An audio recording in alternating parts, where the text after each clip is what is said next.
নমস্কার বন্ধুরা, আশা করি আপনারা সবাই ভালো আছেন। সকলকে জানাই অনেক অনেক শুভেচ্ছা।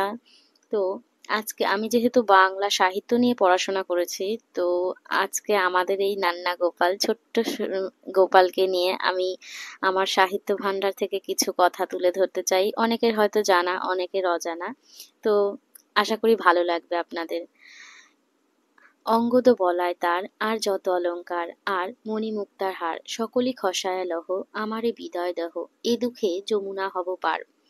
এই যে আলোচ্য পদটি, এই পদটি বৈষ্ণব পদকর্তা বলরাম দাসের রচিত।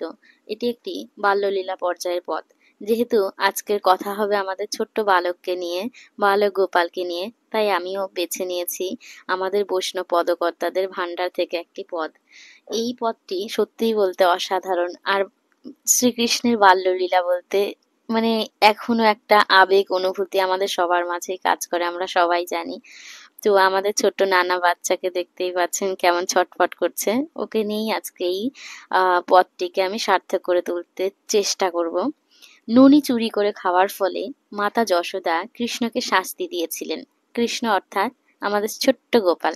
সেই শাস্তির কথা কৃষ্ণ তার পালক পিতা নন্দ ঘোষকে জানালেন এবং শেষকালে শাস্তি প্রদানকারী মা যশোদা কৃষ্ণকে কোলে নেন এবং পদের পরিসমাপ্তি ঘটে। এটা ছিল পদটির ব্যাখ্যা। এই যে পদটি আমি বললাম, এই পদের ব্যাখ্যা। নন্দ ঘোষকে অভিমানে কৃষ্ণ গোপাল বললেন, কৃষ্ণ অথবা গোপাল যিনি, তিনি বললেন তিনি এ বাড়িতে আর থাকবেন না, কারণ মা হয়ে যশোদা ছোট্ট শিশুকে ননিচোরা বলেছেন। এই অপবাদ কি আর মেনে নেওয়া যায়? লক্ষ্য করতে হবে বাল্যলীলার বেশিরভাগ পদেই শ্রীকৃষ্ণকে আমরা কিন্তু গোপাল, নীলমণি, কানাই, নন্দলাল এই সমস্ত নামে ডেকে থাকি।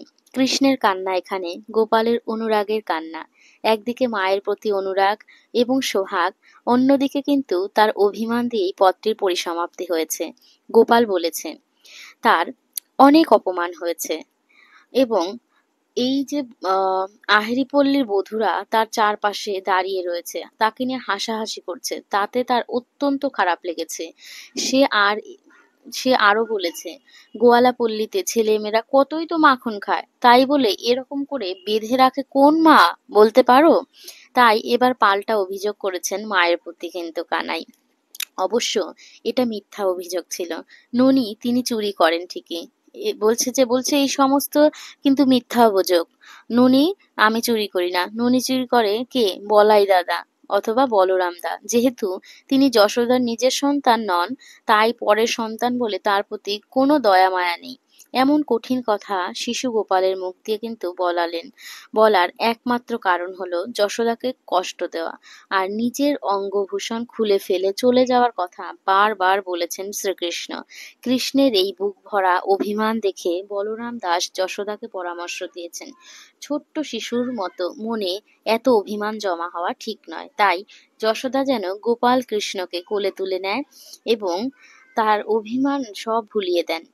যশোদা কবির কথা শোনে এবং কোলে নিয়ে গোপালের মুখ মুছে দিয়ে অপরাধ ক্ষমা করার কথা বলে।